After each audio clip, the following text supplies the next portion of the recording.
sure has a lot of questions.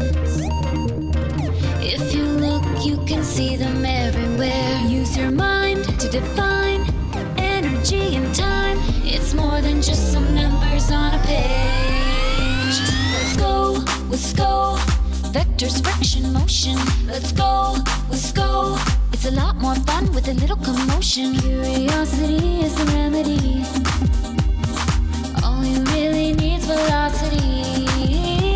Let's go, let's go. Professor Skull. Let's go, let's go. Oh, oh, oh. Oh, oh, oh. Let's go, Professor Skull.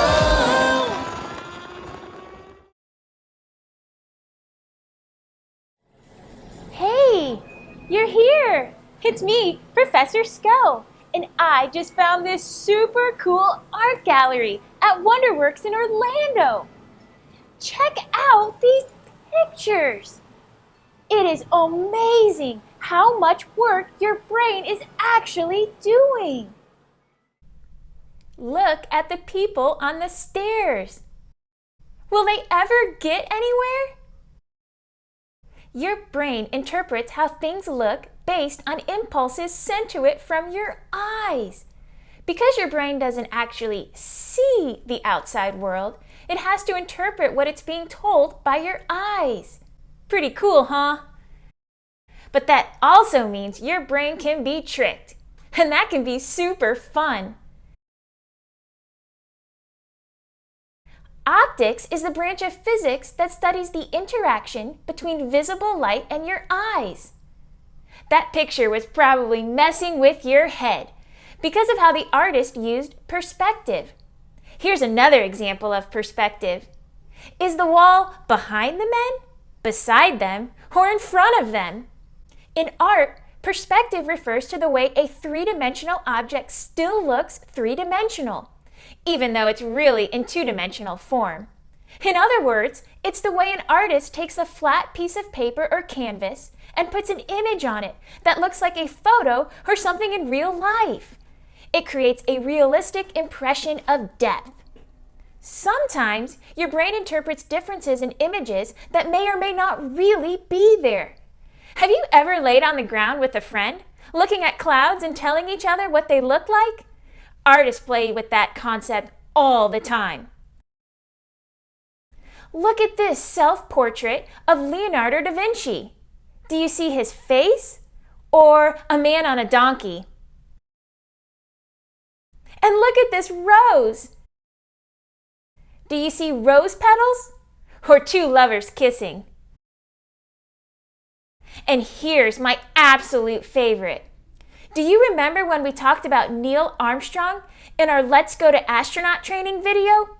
He is the first human being on the moon. Here is a famous picture of him on the surface of the moon. Or is it? Take a closer look. Closer. Oh no, much closer.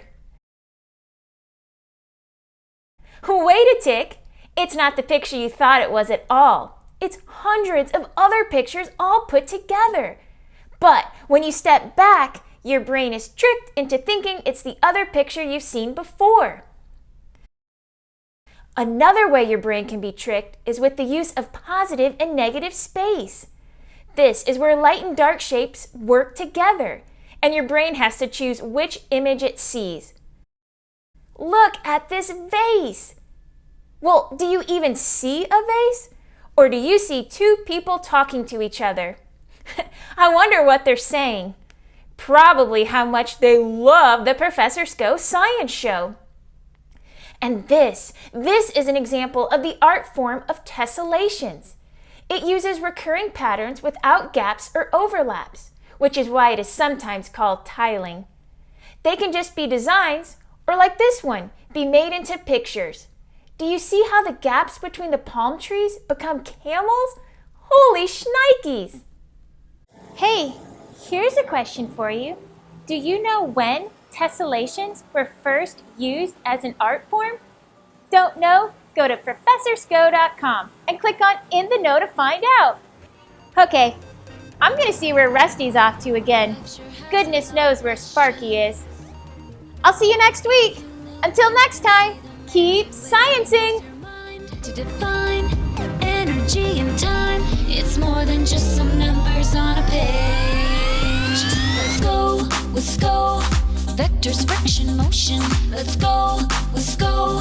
It's a lot more fun with a little commotion. Curiosity is the remedy. All you really need's velocity. Let's go with SCO, Professor SCO. Let's go with SCO. Oh, oh, oh. Oh, oh, oh. Let's go with SCO, Professor SCO. They love the Professor SCO Science Show.